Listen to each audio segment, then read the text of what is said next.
दोस्तों, क्या आप तैयार हैं एक ऐसी दुनिया में कदम रखने के लिए जहां सांसें थम जाती है और रोंगटे खड़े हो जाते हैं। एक ऐसा द्वीप जो किसी बुरे सपने से कम नहीं है। एक ऐसा आइलैंड जहां इंसानों का जाना मौत को बुलावा देना है। मैं बात कर रहा हूँ इला द क्यूमादा ग्रैंडे की, जिसे दुनिया सांपों का द्वीप कहती है। अटलांटिक के शांत नीले पानी में छिपा एक खौफनाक रहस्य है। महज 106 एकड़ का ये छोटा सा जमीन का टुकड़ा दुनिया के सबसे घातक और खूंखार हथियारों का घर है। यहाँ हर कदम पर मौत का साया है। मिलिए इस द्वीप पर राज करने वाले दानव से, जिसका नाम है गोल्डन लांस हेड वाइपर, जिसे वैज्ञानिक रूप से बोथरोप्स इंसुलेरिस के नाम से भी जाना जाता है। ये दुनिया के सबसे जहरीले सांपों में से एक है और केवल इसी द्वीप पर पाया जाता है। इसकी चमकदार सुनहरी त्वचा और त्रिकोणीय सिर इसे आसानी से पहचान दिलाता है, लेकिन इसकी असली पहचान है इसका शक्तिशाली जहर। इसका जहर इतना घातक होता है कि ये शिकार के अंगों को तुरंत गला सकता है। इस सांप की लंबाई 2.5 से 3 फीट तक होती है। वही कुछ सांप बड़े भी होते हैं जिनकी लंबाई 3.5 फीट तक हो सकती है।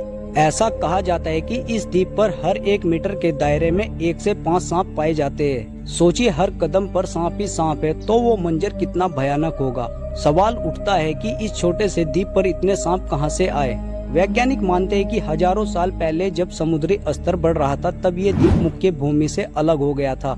उस समय जो सांप इस द्वीप पर फंस गए थे वो वहीं रह गए और उनकी आबादी बढ़ती चली गई। मुख्य भूमि पर इन सांपों को दूसरे शिकारियों से मुकाबला करना पड़ता था, लेकिन इस द्वीप पर उनका मुख्य भोजन पक्षी बन गए, जो यहाँ आराम करने आते थे। जमीन पर शिकार करने के बजाय इन सांपों ने पेड़ पर चढ़कर पक्षियों का शिकार करना सीखा। उनके जहर को भी अधिक शक्तिशाली होना पड़ा ताकि वे पक्षियों को तुरंत पैरालाइज कर सके और उन्हें उड़ने से रोक सके।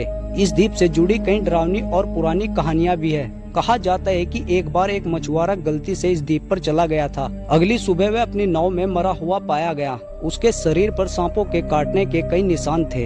एक और कहानी लाइट हाउस के रखवाले और उसके परिवार की है। कई सालों तक द्वीप पर एक लाइट हाउस था जिसे चलाने के लिए एक परिवार रहता था। कहा जाता है कि एक रात सांप खिड़कियों से अंदर घुस गए और पूरे परिवार को मार डाला। लाइट हाउस को फिर स्वचालित कर दिया गया और उसके बाद कोई इंसान वहां नहीं रहा। आज ब्राजील सरकार ने इस द्वीप पर आम लोगों के जाने पर पूरी तरह से प्रतिबंध लगा रखा है। केवल कुछ वैज्ञानिक और नौसेना के अधिकारी विशेष अनुमति के साथ इस द्वीप पर जा सकते हैं, वे भी बड़ी कड़ी सुरक्षा और सावधानियों के साथ। हालांकि ये द्वीप बेहद खतरनाक है, लेकिन वैज्ञानिकों के लिए ये खजाने से कम नहीं है। गोल्डन लांस हैंड वाइपर का जहर अपनी अनूठी विशेषताओं के लिए जाना जाता है। वैज्ञानिक इस जहर को समझ रहे ताकि इससे दवाई विकसित की जा सके। ऐसा माना जाता है कि इस जहर से ऐसे कंपाउंड्स है जो ब्लड प्रेशर को कम करने और खून के थक्के जमने रोकने और यहाँ तक कि कैंसर के इलाज में भी सहायक हो सकते हैं। इसलिए सांप का बचाव महत्वपूर्ण है। प्रकृति जितनी सुंदर है उतनी ही खतरनाक भी। स्नेक आइलैंड हमें ये याद दिलाता है कि हम इंसान अब भी प्रकृति के आगे छोटे हैं। सांपों का ये साम्राज्य एक ऐसी दुनिया है जहाँ इंसानों का कोई वजूद नहीं है। तो दोस्तों, ये थी एक रहस्यमय और खौफनाक द्वीप की एक सच्ची घटना। आपको ये वीडियो पसंद आया हो तो वीडियो को लाइक कर देना और चैनल को भी सब्सक्राइब कर लेना।